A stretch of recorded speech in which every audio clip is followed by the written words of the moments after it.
السلام عليكم، مرحبا بكم من جديد في قناة هبة. اليوم جبت لكم وصفة اللي سهلة وبنينة وكيبغيوها الوليدات الصغار اللي هما دي كريب بالشوكولا والمكسرات. صراحة كيجيو غزالين، غادي يعجبوكم بزاف. تبعوا معايا المقادير. بسم الله على بركة الله. عندنا هنايا 2 ديال البيضات، 2 معالق كبار ديال السكر سنيده، معلقه كبيره ديال سكر الفاني او ساشي على وزن 8 غرام. عندنا هنايا معلقه كبيره ديال القشره ديال البرتقال، 2 ديال كيسان الطحين على عبار كاس العنبه او 250 غرام ديال الطحين الابيض، يعني الدقيق الابيض. عندنا هنايا نص لتر ديال الحليب،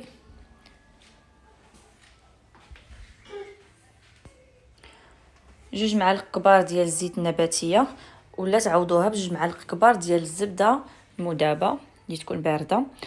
عندنا هنا قبصه ديال الملح او راس معلقه ديال الملح.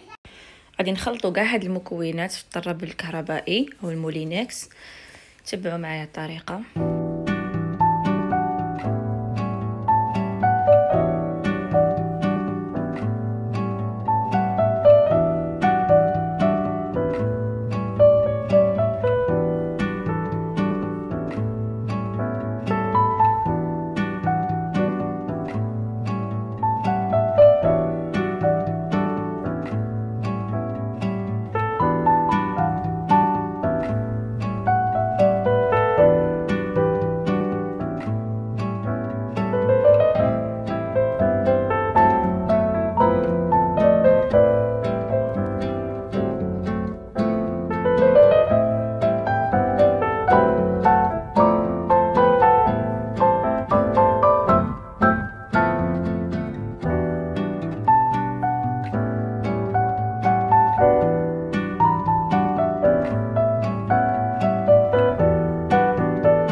بعد ما طحنا كاع المكونات غادي نخليو الخليط ديالنا يرتاح مده نصف ساعه، ومن بعد نبداو نطيبوا في الكريب ديالنا.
كيف ما كتشوفوا معايا هنايا لي كريب ديالنا ملي تيديروا دوك البويقات وتيبداو يتحمروا من الجوانب كنقلبوهم على هذا الشكل. غير هو انا عندي شويه المقله ما طيبش من واحد الجانب، ولكن اللي عندها هذا المشكل كتبرك عليهم بهذه الطريقه من داك الجانب اللي مازال ما طايبش باش كيطيب وكيتحمر من ديك الجهه. غنستمروا على هذا الشكل كما كتشوفوا ونتلاقاو في الشكل النهائي.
هنا من بعد ما انتهينا من لي كريب ديالنا جبت المكسرات اللي متواجدين عندي. نتوما لكم الاختيار وعلى حسب الذوق كل واحد وشنو عنده في دارو، يعني يستعمل داكشي اللي متوفر عندكم. انا عندي هاد المكسرات دوزتهم شويه في المقله يسخنوا باش يجيو مقرمشين وطحنتهم، وغادي تشوفوا في الشكل النهائي كيفاش غادي نزين بهم لي كريب ديالنا. بالنسبه لاصوص الشوكولا انا استعملت هنايا الشوكولا العاديه للدهن، زدت عليها شويه ديال الحليب ومعلقه ديال زيت الروميه وسخنتهم على نار هادئه وكيوليو على هذا الشكل. كنستمروا على هذا الشكل، كنديروا شويه الشوكولا في الوسط وكنرشوا شويه ديال المكسرات اللي متوفرين عندنا صافي، وكنطويو كما كتشوفوا كنزينوهم من الفوق. غادي تشوفوا كيفاش غيجيو، صراحه كيجيو لذاذ بزاف وفيهم داك المذاق ديال البرتقال داخل. هذا هو الشكل النهائي ديال لي كريب ديالنا. كنتمنى يعجبوكم ونتمنى تجربوهم. ما تنساوش تضغطوا على زر الاشتراك وعلى الجرس باش يوصلكم دائما الجديد ديالي. دمتم في رعايه الله، والى اللقاء في وصفه جديده ان شاء الله.